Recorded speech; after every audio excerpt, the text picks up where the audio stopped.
Hey, what is up guys? Narsad here once again. Welcome back to my vlog. And for today's video guys,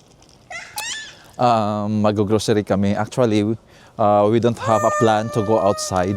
But then, yung DHL, nag-order kami ng one sack of rice, 20 kilos.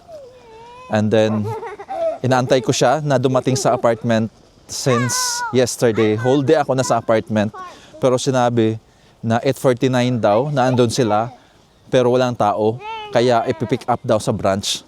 So, yun yung problema sa DHL. Ewan ko ba kung kami lang yung naka-experience ng ganun or kayo din, na kahit na nandun kayo sa bahay, sinasabi na walang tao para ipipick up sa branch. So, wala kaming choice, kundi kailangan naming pumunta sa branch para i-pick up yung order namin na bigas. Kasi Pinoy tayo, rice is life. Dahil dyan, so magbablog na lang tayo kung ano yung mga gagawin namin sa labas kasi magdidiretso na lang din kaming grocery.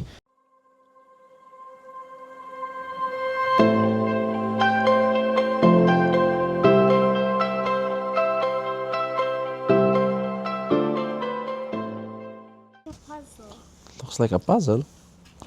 Yeah, it is, right? Yeah. No, this. After namin mag-groceries, dito kami usually bumibili pero dadaan na lang kami dyan mamaya. Babalik na lang kami dyan mamaya pag after ng namin, grocery at ma-pick up yung rice. Nandito muna kami guys sa DM para magbili kasi halos ng mga bibilhin namin ngayon for today's grocery ay nasa DM. Kaya dito na lang kami munang mauna bago na namin ipipick up yung bigas. That's the little one. Parang correct. Dala din siyang grocery na wagon. Ito rin yung kagandahan dito guys sa Germany kasi yung mga groceries nila dito, parang kids friendly. May parang ganito, yung trolley, na pang bata. Talagang tinuturoan nilang maging independent yung bata na matuto na mamili ng sa kanila. Tapos may dito, yung parang kids area na habang namimili yung parents, kapag laro-laro yung mga bata. Yun. Yung sa ibang DM guys, mas malaki pa dito, may talaga, yung parang playground talaga na makapag laro yung mga bata.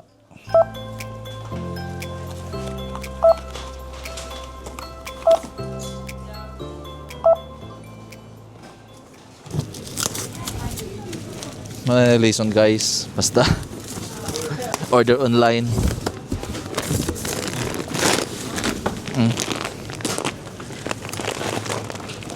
Ang ending, kuhaon gihapon sa branch.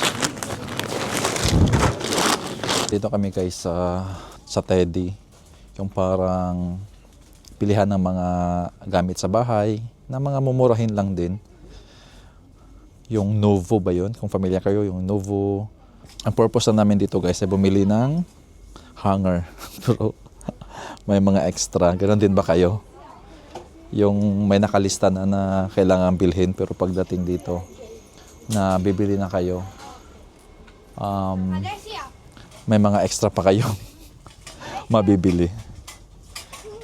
Susobra sa mga nakalista. Yan lang guys yung sadya namin talaga. Yung hanger. Ang ending, di?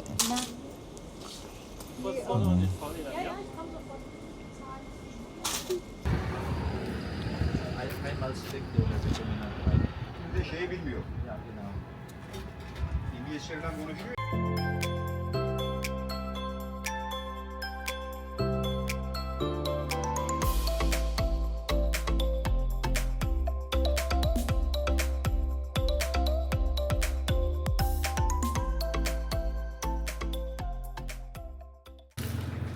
Hindi na magsisod guys. Okay. Hanggang Let's eat. Para. Oo. Ay, mga ilong. Tiko. Mangkog mo. Dali na. Iyo.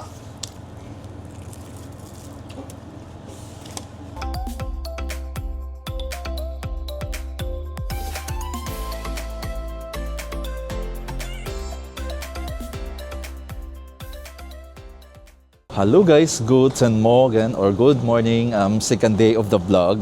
Hindi na ako nakapag-outro kahapon kasi sinadya ko talaga for the second day. Weekend ngayon, Saturday. And then may piano lesson si Little One. Andito siya. May same outfit dahil di naman madumi yung sinuot namin kahapon. Baka magtataka kayo or magtatanong. So, di na kami nag-change ng damit. Same dress ng damit na sinuot namin kahapon. So, yun nga, may piano lesson siya mamaya. 10:30 yung schedule. Then may time pa naman kami kasi alas 10 pa.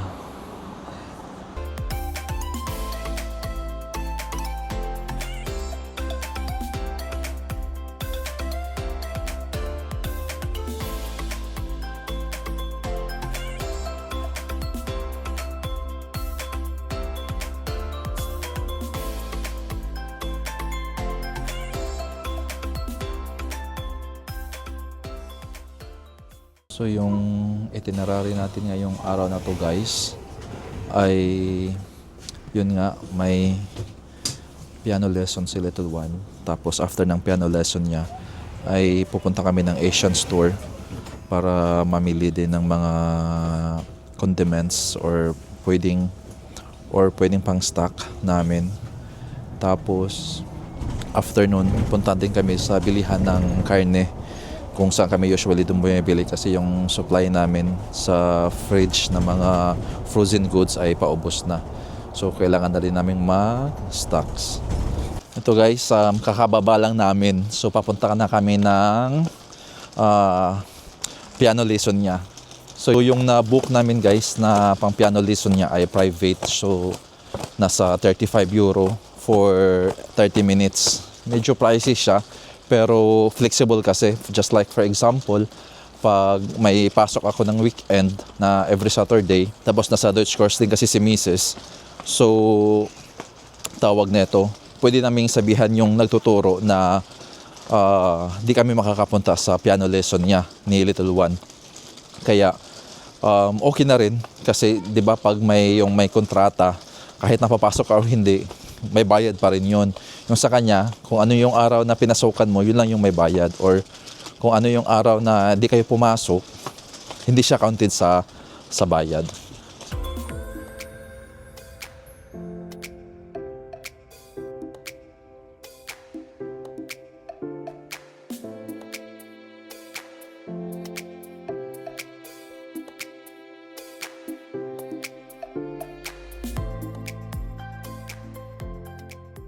So guys, andito na kami sa malapit sa kung saan yung piano lesson ni Little One. So nag-aantay na lang kami ng oras kasi 10:30 nga yung pasok niya. Pero 10:15 andito na kami. Nandito lang naman sa tapat dito. Nandito lang naman sa tapat yung bahay niya. Kaya mag-aantay na lang kami ng oras. Tapos yun, mga ilang minutes bago mag 10:30, papasok na kami. Maganda yung view dito guys at saka maganda din yung panahon ngayon kasi malamig siya pero maaraw. Yung hindi kagaya ng winter talaga na malamig tapos makulimlim. Yung talagang napakasad ng paligid. Pero pag spring na kasi, so pag spring talagang maganda yung panahon, medyo sunny siya pero yung lamig naandyan pa rin. Pero tolerable yung lamig guys, hindi yung sobrang lamig talaga na nakakainis na parang nasa freezer kayo.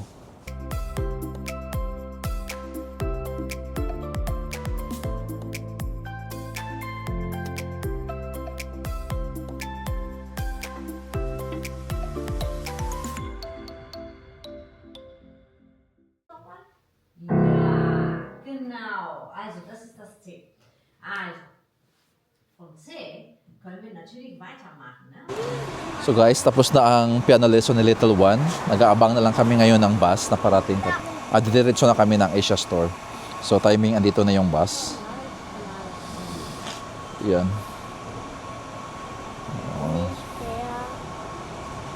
So hello guys, nandito na kami ngayon sa Asian Store. Nandito lang to sa Hauptbahnhof ng Munich. Sakyan naming bus na pabalik ay doon sa binabaan namin kanina sa Columbus-Platz.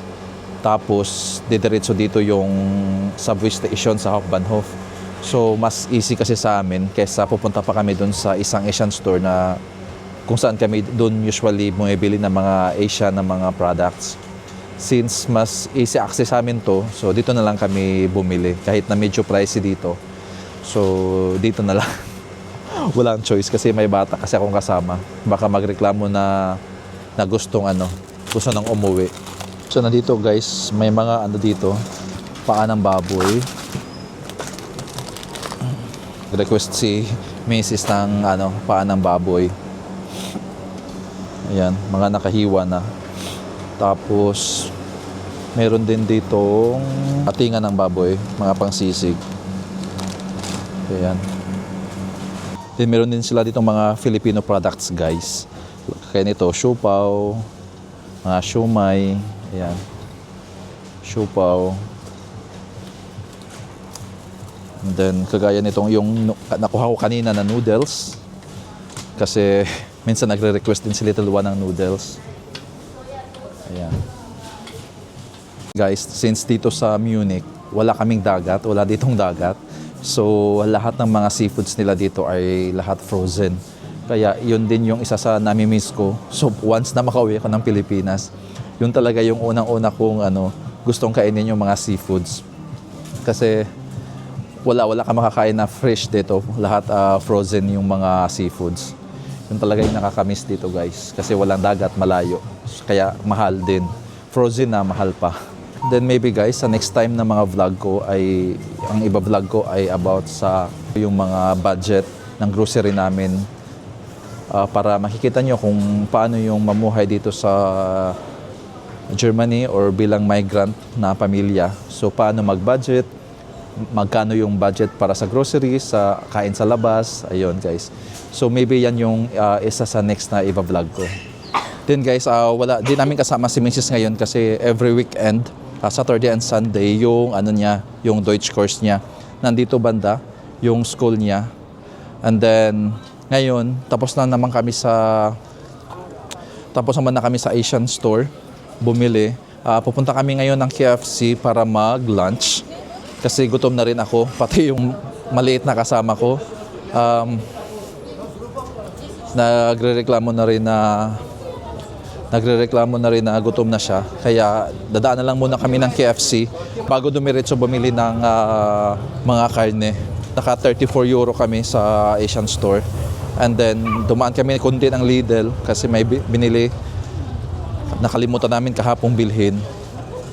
Naka 14 euro din ako doon. So tara guys, samahan nyo kami pupunta ng KFC para sa aming lunch.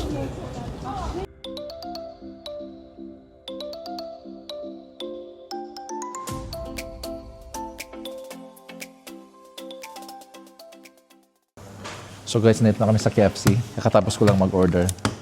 So chicken na spicy at saka not spicy para kay Little One. And then gravy and then French fries. Is this spicy? This one is not spicy.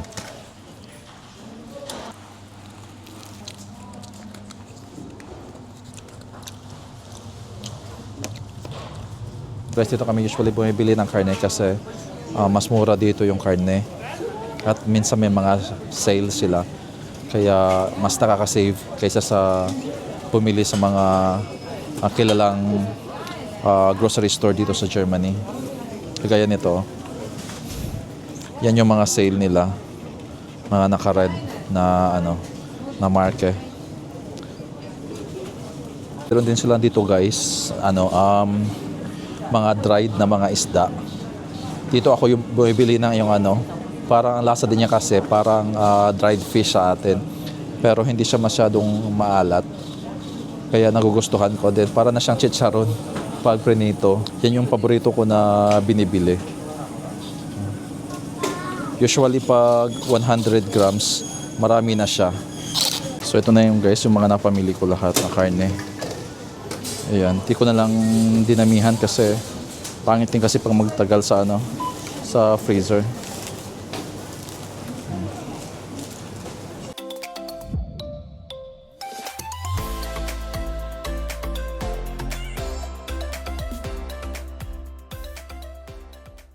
So guys, pabalik na kami tapos na kaming nakapamili. Ngayon didiretso na kami ng bahay para makapagpahinga na tong isang kasama ko.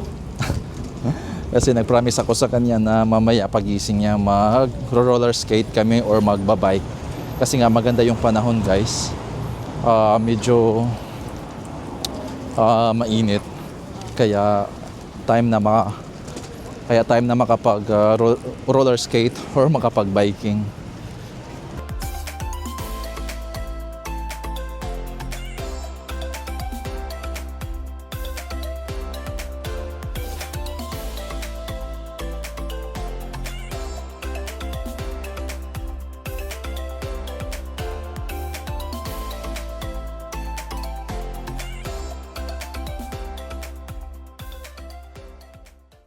And guys, welcome to the arrival. Galing sa mapasok. Po, is yan ha? Daas Diana. Nagaon sa mo.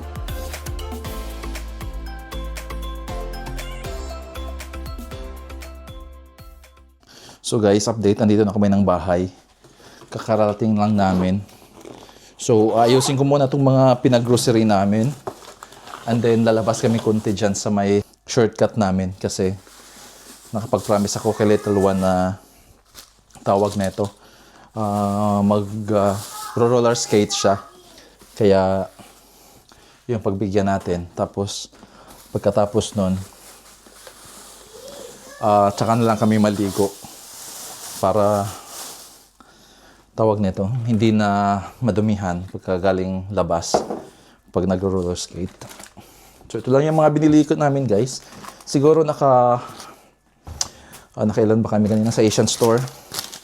Naka 32 kami sa Asian store tapos dun sa Mixmart kung saan kami bumili ng mga karne, naka 35. So 60 7 plus sa Lidl, nasa 14 euro yata. So, nasa 75 plus yung nag-grocery namin ngayong araw. Plus, ayusin ko muna to, then tsaka na lang kami lalabas. So, yun guys, update ko na lang kayo mamaya. So, andito na kami guys. Sa malapit ng...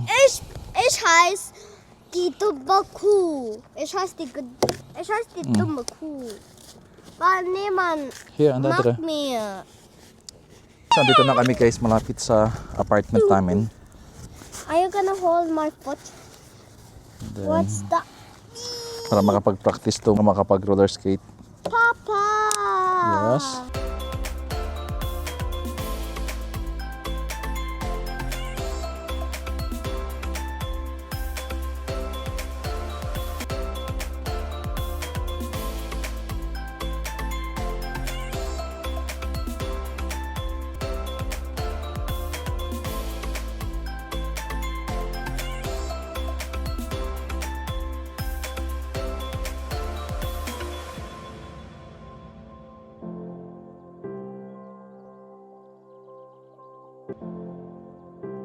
Pauwi na kami ng bahay kasi 4 PM na.